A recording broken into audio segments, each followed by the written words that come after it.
ভালো থেকো সব সময়। হ্যাঁ, তুমিও ভালো থেকো। বিয়ে কবে করবে? জানি না আদৌ কপালে বিয়ে শাদী আছে কিনা। তোমার বউকে বলে দিও আমি যেই হাত ধরেছি ওই হাত যেন না ধরে। তোমার জামাইকেও বলে দিও আমি যে গালে কিস করছি ওই গালে যেন আর কিস না করে। আমরা যে জায়গায় দুজন মিলে ঘুরছি তুমি তোমার বউকে নিয়ে ভুলেও সেই জায়গায় আর যাবা না। বউয়ের মন রাখতে মাঝে মাঝে যেতেও হতে পারে। তুই নেই মাত্র কইলে তুই আর বিয়ে করবি না। এটা তো তোমার কথায় কথায় বললাম। তোর স্বভাব আমি ভালো করে জানি। আমি তো তোর কথা উনানে লেগে কইতেছিলাম। ছেড়েই তো চলে যাচ্ছ, তাহলে আবার এইগুলো কেন বলতেছো? ঠিকই তো বলছো, আমি কেন এগুলো বলতেছি এখন? আমাকে ছেড়ে খুব ভালো থাকবে তাই না?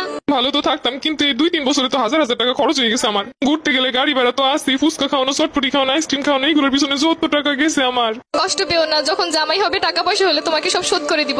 তোমার কিন্তু মাঝে মধ্যে এমবিও বইটা দিতাম আমি। হ্যাঁ ঠিকই বলছো, আমি তোমার কাছ থেকে নিতে চাইছিলাম না, তুমি আমাকে জোর করেই দিছিলা। তখন তো বুঝি না এগুলো সব লস হয়ে যাবে। আচ্ছা জামাই হলে ওটাও শোধ করে দিব, টেনশন করো না। ঠিক আছে, ওইগুলো শোধ করে দিলে আমার আর মনে কোনো কষ্ট নাই।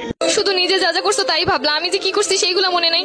একদিন কচু শাক রান্না করে নিয়ে আসছিলাম, লাল শাক বোনা করছিলাম, তোমাকে ছেড়ে খাইতে পারতেছিলাম না তাই বক্স ভরে তোমাকে এনে দিছিলাম। আচ্ছা, আমার যখন বউ হবে আমিও তোমাকে লাল শাক আর কচু শাকের তরকারি রান্না করে বাটি ভরে দিয়ে আসবো।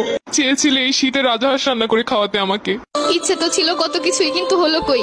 সবই তো ঠিক ছিল, শুধুমাত্র একটা স্বপ্ন দেখে এভাবে চলে গেলে। আর আমার এই শীতে রাজহাঁস খাওয়া হলো না।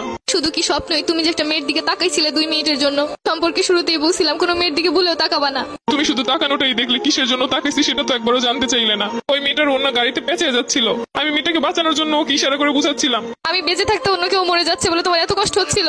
আমি তো বলেছি আমার ভুল হয়েছে। কিছু কিছু ভুলের কখনো ক্ষমা হয় না, এটা তো জানো। আর তুমি তো জানো আমি সবকিছু সহ্য করতে রাজি, কিন্তু মেয়েদের ব্যাপার নিয়ে একদমই সহ্য করতে পারি না। তাই তো আর আটকাতেও পারছি না। দোয়া করি সুখে থাকো সব সময়। তুমি আমাকে খুব সহজে ভুলে যেতে পারবে তাই না? ঘৃণা মানুষকে সবকিছু করতে শিখায়। ভাবতেছি এতদিন যার সামনে তোমাকে বউ বলে পরিচয় দিচ্ছি, পরবর্তীতে কি হবে? তাদেরকে বলবে আমি মরে গেছি। জীবন তো কারোর জন্য থেমে থাকে না। আচ্ছা, কিছু মনে না করলে একটা কথা বলি। আমি যা আবেগের বসে তোমার একটা পায়েল কিনে দিছিলাম, ওই পায়েলটা কি ফেরত দেওয়া যাবে? জানোই তো আমার কাছে অত বেশি টাকা পয়সা নেই। নতুন কাউকে পটাইতে গেলে তো তখন লাগবো। কিন্তু ওই পায়েলটার তো 2-3 জায়গা থেকে খুইলা পড়ে গেছে। সমস্যা নেই, তুমি নিয়ে এসো, যা পইরে গেছে ওগুলো লাগাই নিবো। ওটার তো রঙও তেমন ভালো নাই। সমস্যা নেই, রং করে নিবো। আচ্ছা ঠিক আছে। আর শুনো, এই শীতে গোসল করো প্রতিদিন। আগে শীতে কত বলে বলে গোসল করাইছি। তোমার আর আমাকে নিয়ে এখন চিন্তা না করলেও চলবে। তোমার আর আমার পথ এখন আলাদা। তারপরও মনে তো কোথাও একটা রয়ে গেছো।